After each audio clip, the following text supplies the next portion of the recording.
এতিয়া মই বানপানীলৈকে আহিছোঁ।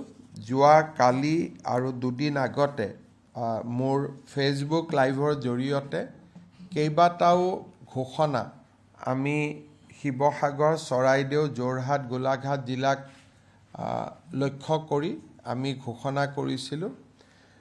কেবিনেটত আজি আমি ৰাইজক আৰু কেনেকৈ সহায় কৰিব পাৰোঁ তাৰ বিষয়ে পুংখানুপুংখ আলোচনা হয়। প্ৰথম আমি এটা সিদ্ধান্ত লৈছোঁ যে আপোনালোকে ভিজুৱেলত দেখিছে যে বহুত গাড়ী, মটৰচাইকেল, চাৰিচকীয়া, দুচকীয়া বাহনৰ মানুহৰ অপৰ্যাপ্ত ক্ষতি হৈছে। অহা 5 তাৰিখে আমি ইঞ্চুৰেঞ্চ কোম্পানীসমূহৰ লগত, কালি যেনেকৈ আমি বেংকৰ লগত মিটিং কৰিলোঁ, 5 তাৰিখে আমি ইঞ্চুৰেঞ্চ কোম্পানীসমূহৰ লগত মিটিং কৰিম। বিভিন্ন ইঞ্চুৰেঞ্চ থাকে, সেইকাৰণে আমি শিৱসাগৰ, চৰাইদেউ, গোলাঘাট আৰু যোৰহাট জিলাৰ ইঞ্চুৰেঞ্চ ক্লেইমবিলাক তেওঁলোকে যাতে নিজেই সংগ্ৰহ কৰে আৰু ততাতৈয়াকৈ ইয়াক নিষ্পত্তি কৰে, তাৰ কাৰণে আমি ব্যৱস্থা ল'বৰ কাৰণে সিদ্ধান্ত কৰিছোঁ। আৰু 5 তাৰিখে এই বিষয়ে আমাৰ বৈঠক হ'ব আৰু লগে লগে আমি সিদ্ধান্ত আমি ল'ব পাৰিম।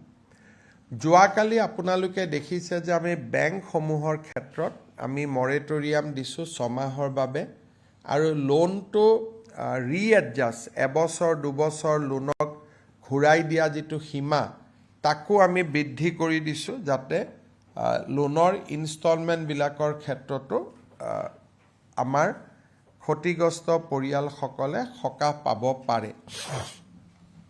এতিয়া আমি বেংকৰ লগতে বিত্তীয় সংস্থা, বেংক এটা বেলেগ, NBFC নন বেংকিং ফাইনেন্সিয়েল কোম্পানীবিলাক বেলেগ।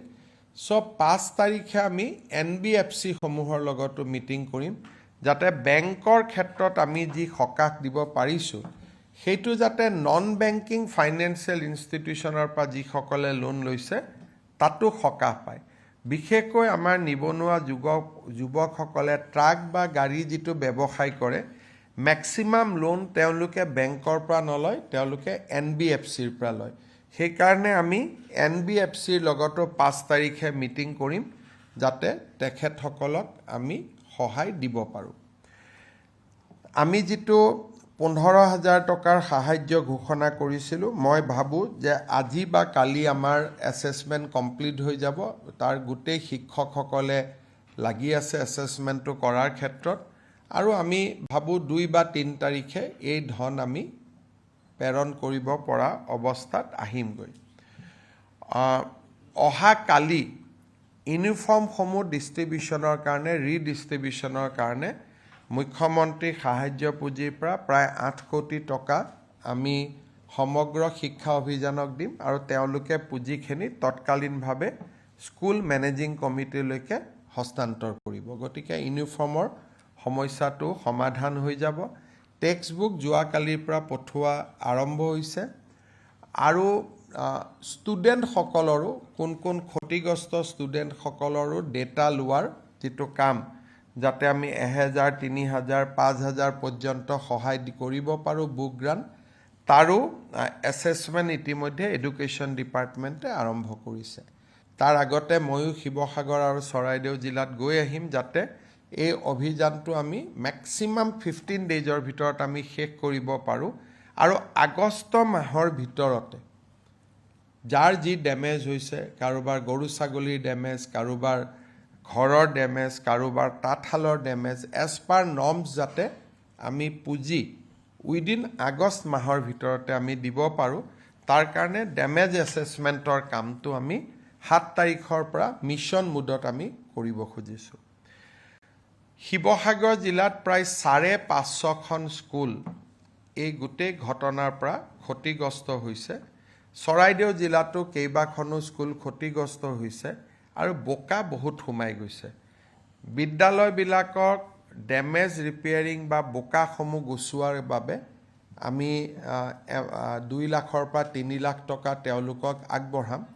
আজি তাৰ এছেছমেণ্ট চলি আছে। মই ভাবোঁ যে 5-6 তাৰিখৰ ভিতৰত আমি বিদ্যালয়সমূহলৈকে 2-3 লাখ টকা আমি পঠাব পাৰিম যাতে বোকা আদি চাফা কৰি ল'ব পাৰে আমাৰ টাৰ্গেট আছে যে 9 তাৰিখৰ পৰা যাতে আমি স্কুলখিনি খুলিব পাৰোঁ যিজন মন্ত্ৰীয়ে কাম কাজ এৰি তাতে বহি আছে সেইটো দেখা নাই বা হাজাৰজন মানুহে তাতে কাম কৰি আছে কোনোবা বাহিৰৰ পৰা আহি কাম কৰি আছে কোনোবা ভিতৰৰ পৰা কাম কৰি আছে সবে কাম কৰি আছে তাতে কোনো অভাৱ অসুবিধা নাই তাৰ মাজতো এজন ব্যক্তিক কেন্দ্ৰ কৰি ৰিল বনাই আছে যাতে তাৰ পৰাও এটা পলিটিক্যাল এডভান্টেজ ল'ব পাৰি এনডিআৰএফ এছডিআৰএফৰ ল'ৰাবিলাকে কেনেকৈ মানুহক উদ্ধাৰ কৰিছে কোনেওতো এনডিআৰএফ এছডিআৰএফৰ নামেই লোৱা নাই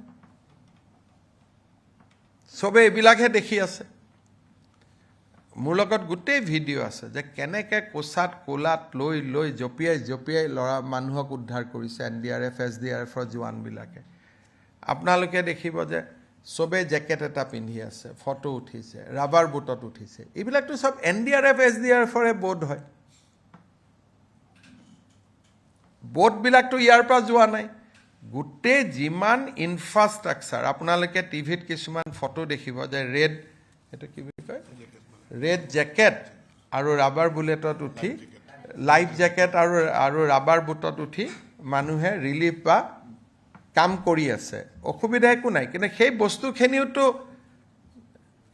আমাৰ এনডিআৰএফ আৰু এছডিআৰএফৰে সামগ্ৰী গতিকে গোটেই ৰিলিফটো প্ৰাইমেৰিলি ৰাইজ চৰকাৰে লগ লাগি কৰি আছে আৰু ইয়াতে মই ভাবোঁ যে বেলেগ বেলেগ কথা কোৱাৰ এই মুহূৰ্তত প্ৰয়োজন নাই কাৰণ ই মানুহৰ মাজত বিভেদ আনে এতিয়াতো একতা আনাৰ সময় মানুহক একেলগে কাম কৰাৰ সময় সেইকাৰণে আমি এটা শব্দও পলিটিক্যাল কোৱা নাই আৰু কোৱাটো উচিত নহয়